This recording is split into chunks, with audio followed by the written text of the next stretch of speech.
Assalamu alaikum students. I hope you all are fine. I'm your computer teacher and welcome to your online class. Let's open page number 139. आज हम exercise के long questions को discuss करेंगे. Question number 3 जिसमें हमने detail से अपना answer लिखना होता है. सबसे पहला क्वेश्चन है describe the components of communication system with the help of diagram. यानी हमने कम्युनिकेशन के जो कंपोनेंट्स थे with the help of diagram explain करने हैं. तो इसका आंसर जो होगा, इसका जो आंसर है वो ये है, communication system consist of the following basic components. यहाँ से आपने स्टार्ट करना है और प्रोटोकॉल जहाँ पे आपका एंड हो रहा है वहाँ तक इस क्वेश्चन का आंसर होगा. ठीक है, और आपने ये फिगर भी अपनी नोटबुक पे बनानी है. उसके बाद चलते हैं सेकंड क्वेश्चन की तरफ, जो है हमारे पास explain asynchronous and synchronous transmission mode with help of example. तो इसका आंसर भी आपके पास अवेलेबल है. यहाँ पे सिंक्रोनियस एंड एसिंक्रोनियस ट्रांसमिशन मोड, ये भी डायग्राम आपने अपनी नोटबुक पे बनानी है और इससे नेक्स्ट भी जो पेज पे अवेलेबल है वो भी आपने अपनी डायग्राम में बनानी है. तो यहाँ तक का इसका आंसर होगा.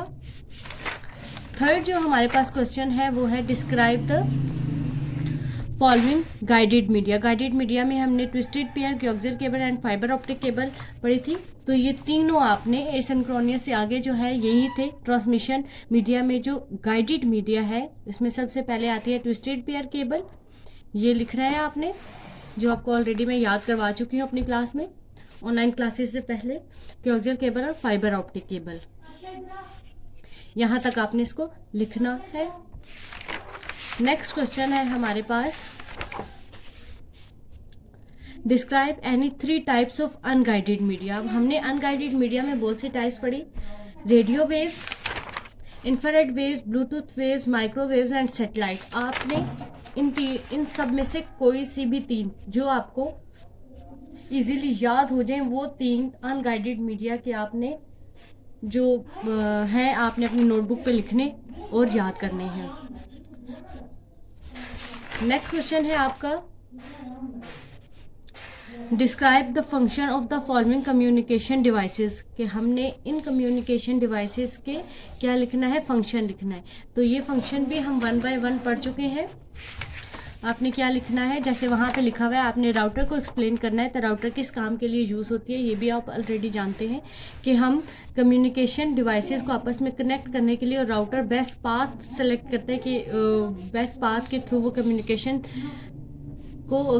करवाता है और हमारे डाटा को दूसरी जगह ट्रांसमिट करता है. तो इसके लिए आपने ये राउटर लिखना है.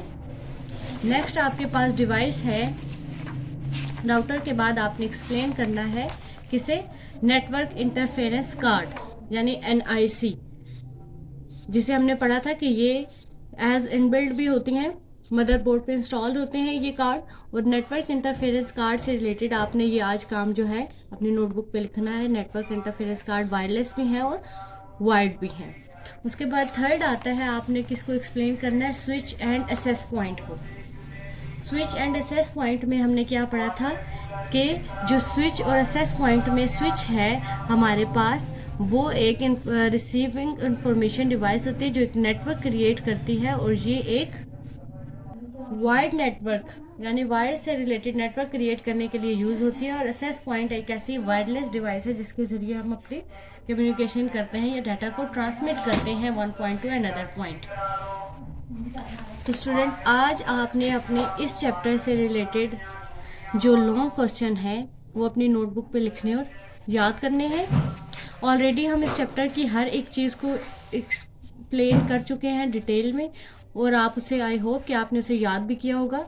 तो ये क्वेश्चन आपके लिए लिखने और याद करने बहुत ईजी होंगे. आपको कोई डिफ़िकल्टी नहीं होगी इन क्वेश्चंस को याद करने में, क्योंकि हमने हर रोज़ एक टॉपिक किया है जिसमें आपने एक टॉपिक से रिलेटेड काम को याद करना था.